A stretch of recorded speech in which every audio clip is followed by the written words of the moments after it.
Hello, everyone. I want to make a short sermon video if I can. I'm going to be reading one verse in 1 Corinthians 12:31. I think it's the only verse I'm going to read. Well, I might read a few more, but start off with that in the King James Version of the Bible, which says, "But covet earnestly the best gifts, and yet I show unto you a more excellent way." That's what I want to be talking to you about, is the more excellent way. Uh, my sermon today, the text is uh, ordinary versus extraordinary or extraordinary. I've been doing the verses series right now, and I want to do this one. Let me read this other, and then we'll go on. It's Romans 12:1 and 2. In the King James Version of the Bible, "I beseech you, therefore, brethren, by the mercies of God, that you present your bodies a living sacrifice, holy and acceptable unto God, which is your reasonable service. And be not conformed to this world, but be you transformed by the renewing of your mind, that you may prove what is that good and acceptable and perfect will of God." A more excellent way, extraordinary, ordinary. The more excellent way. I've relayed this to you before, told you about this, but my brother was in the hospital, and me and his wife were sitting there. I think there had been other people there in the waiting room, but at that point it was just me and her, is all I remember. And she was telling me she was assistant superintendent of Gwinnett County Schools in Georgia at that time, and she said that if you wanted to excel in their school system, they would help you. They would get you a tutor. They would whatever. If you was on a football team, and they had great football teams and athletics, was my understanding. She said that there would be somebody meet you in the weight room at 6:30 in the morning, whatever time you wanted to meet, because they wanted you to excel. God wants us to excel. There's more for us. He don't want us to settle for mediocre. And she said if you wanted to do better in academics, they would get you a tutor, and they would meet you down there at the 6:30 or whatever. So if you want to do better and you tell God about it, He'll send you that more excellent way.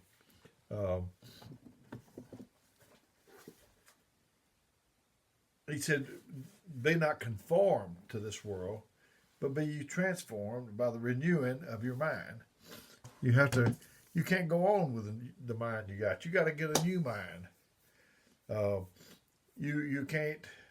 You can change your calendar. You can change this and that and other. Your hairstyle or whatever. If you got hair, I don't hardly have much, but you got to change your mind. Is what you got to change. You see a caterpillar crawling on the ground, a little worm. There's nothing about that caterpillar that will let you know that it's going to be a beautiful butterfly. It's transformed into that. I heard a story about, they take their little cocoons and they'll attach it on the underside of something. And it's a process that they're developing. And a man, he saw that. He saw that little butterfly on the inside of the cocoon, and it was struggling to get out. And he thought he'd help it. So he cut a little space there so it could get on out. Well, that was the wrong thing to do, because it hadn't, the fluids hadn't settled in, and it came out. It was warped around. It wasn't right.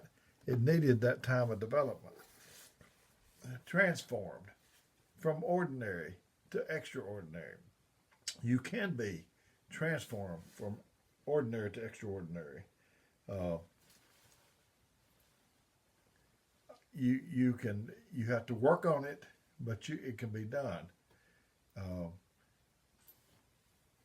Life is short. We're only allotted so much time in this thing to make our mark. So that's all the more reason to me for us to get focused. I hate I'm putting this book down, taking it back up, but anyway, we're only got a certain amount of time. It's like we used to have a fill in the blank, and it's like you're taking this test, and the teacher's going to ring a bell when the time is up, and you have to turn your paper in. Whatever ones you haven't answered, you haven't answered. Life is full of these questions that needs answers. They're fill in the blank, and he's going to ring the bell. And I want to fill in all these blanks before the bell rings for me to go. So time is just tick, tick, tick, tick. It's precious. We got to use it. So we got to stay focused. Got to stop producing things that don't make your soul sing. You got to stop dealing with things that make no impact or no difference. Determine what really matters to you and at this stage of life, and just get about it. Get to doing it. I don't think I told you this yet, but I remember old Superman. He was Clark Kent. He was had those horn rim glasses. He worked in an office with Lois Lane, and I forget what the rest of his name was, but he was just a nerd, and they didn't pay no attention to him. And then an emergency would arrive, and old Clark would scoot on out of there. Where's Clark after a while? Well, he had went to the phone booth, and he would take, he had his Superman suit on up underneath what he wore to work, and he'd just take the outside off, and there he was Superman, transformed. We look like ordinary people. I look like just an ordinary person. Maybe somebody can do wrong, but underneath this, God is there for me. Nobody's interested in following ordinary. Who wants to follow ordinary? Who's going to listen to ordinary? Ordinary people just become invisible people. Jesus kind of calls them the salt of the earth. And he talks about the salt lost its savor.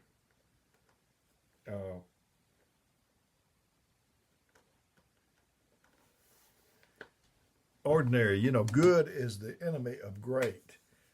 So many people settle for good, and they don't try to go on to great. There's another level. Every level has a new devil, that's for sure. But there's another level up there. You just hadn't seen it yet. I know I've told you the story about my grandson, Grant Gaines. He was about 4 years old, I think 5. And he'd stay with me, and he was a rocket socket action type guy, and he'd wear me out. And I just wanted to sit down and ask him. I said, is there anything we can do we can just sit down? I didn't sit with him. He wanted action. And no. And I said, can we play school? I didn't know what we were going to do. I just thought if I could sit down and I'd make it up as we went, it would be good. But I said, did you bring anything in that bag that your mother packed that we could just sit down? He said, Nintendo. I didn't know much about it, but I said, drag it out here. And 5 years old or whatever he was, he hooked that thing up to the TV, and he said, oh, I'm going to put it on 2 players. I said, fine. He said, I got 2 controllers. You go first. He said, just make him go this way. Just make him go this way. Just make him go this way. Just make him go this way. Just make him jump. And I said, okay, I didn't have it. It was Mario Brothers. I took this man down the road, and these monsters come and ate me. I was out of the game, but I was okay with it. And I just went over there and sat down. And he said, my turn. I thought, man, this is what I've been waiting on. And he took that man. He went down that road. No monsters got him. The next thing I knew, he was on a motorboat. And then the next thing I knew, he was in an airplane. I never saw those screens. Brothers and sisters, friends out there are screens that we're not seeing. There's more screens than what we have seen so far. But the ordinary is not going to see those screens. There's good, better, and best. If you're too casual, you might become a casualty. Just okay is not okay. You saw the commercial about the surgeon, and they said the surgeon was okay, and he said, okay? The patient says, is he just okay? If you're a pilot and you're good at takeoffs, but you're not too good at landings, that's not okay. We want people that's excellent. That's what I want. That's what you want. That's what we deserve.